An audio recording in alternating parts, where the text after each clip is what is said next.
Yang ketiga, tingkatan orang yang berbuat kezaliman. Mereka adalah orang-orang yang lancang mengerjakan sebagian perkara yang diharamkan atas mereka.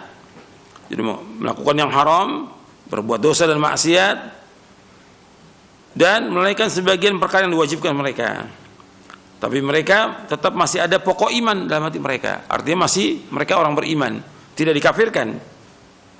Mereka melaksanakan, artinya mereka melanggar dengan mengerjakan perbuatan yang diharamkan, dan mereka juga melalaikan yang diwajibkan mereka.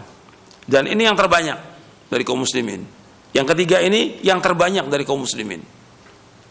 Yaitu mereka adalah orang-orang yang zalim terhadap dirinya, lalai. Apakah itu sholat, apakah itu puasa, apakah itu berbuat baik kepada orang tua, apakah zakat atau yang lainnya, mereka lalai. Tapi yang haram mereka kerjakan. Yang haram banyak sekali yang mereka kerjakan dari yang haram itu. Ini tingkatan orang-orang yang zalim. Dan sudah kita bahas bahwa iman itu bertambah dan berkurang. Jelas orang-orang yang zalim ini, dia berbuat maksiat, dia akan terus berkurang imannya. Jadi iman seperti di poin 5, iman dapat bertambah dengan ketaatan hingga mencapai kesempurnaan. Di poin yang kelima, dan dapat berkurang karena kemaksiatan hingga sirna dan tidak tersisa sedikit pun juga. Artinya terus dilakukan maksiat sampai dia keluar dari agama ini. Dan bisa seperti itu orang, karena kan terus berkurang. Setiap orang berbuat dosa, dia akan berbuat dosa yang lainnya, dan terus seperti itu. Kalau antum baca buku yang bagus berkaitan dengan masalah ini, bukunya Al-Imam Ibnu Qayyim, Ad-Da' wad-Dawa, antum baca. Kalau pelajar, para ustadz, baca yang bahasa Arabnya. Kalau yang belum bisa bahasa Arabnya, baca bahasa Indonesianya, ada judulnya Ad-Da' wad-Dawa, sudah terjemahkan bahasa Indonesia. Antum baca manfaat itu. Jadi bagaimana tentang penyakit dan obatnya. Dosa-dosa itu adalah penyakit. Penyakit harus ditinggalkan, kalau enggak rusak nanti. Orang yang berbuat dosa itu rusak dia, rusak agamanya, rusak imannya, rusak hatinya, rusak akalnya, dan rusak semuanya. Gitu. Berbahaya itu. Dan juga orang yang berbuat dosa itu tidak akan berkah dia umurnya. Orang yang berbuat dosa itu pengaruh kepada tubuh luar biasa. Di dalam kitab Al-Istiqamah oleh Syekhul Islam Ibn Taimiyah rahimahullah,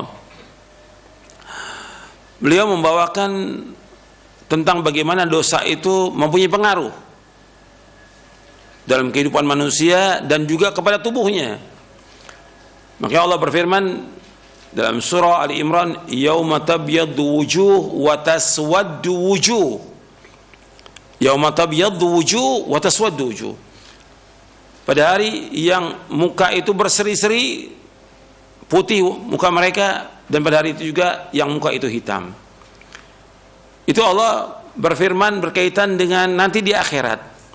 Tapi Syekhul Islam mengambil penjelasan dari ayat itu bahwa orang-orang berbuat dosa itu kelihatan mukanya itu.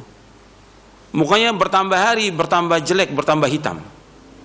Kemudian beliau mencontohkan seperti orang-orang Syiah.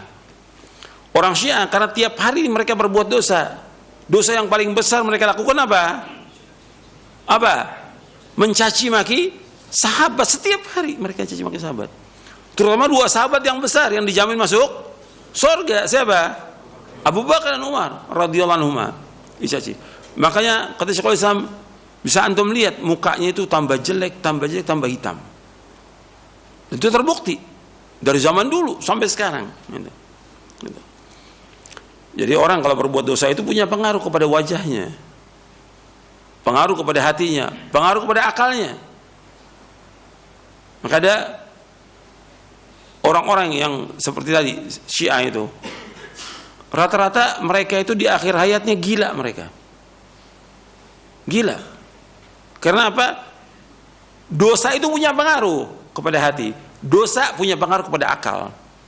Untuk perhatikan tuh. Di akhir hayatnya gila dia rata-rata. Siapa aja orang berbuat dosa besar, atau anak yang durhaka pada orang tuanya, itu terus lama kelamaan itu menjadi orang gila dia. Karena dosa besar yang paling besar, durhaka pada orang tua, orang berbuat syirik, berbuat bid'ah dan yang lainnya, seperti itu punya pengaruh kepada wajah. Itu dijelaskan oleh Syekhul Islam dalam kitabnya Al-Istiqamah. Ibnu Qayyim juga menjelaskan dalam kitabnya Ad-Da' wad Dawa.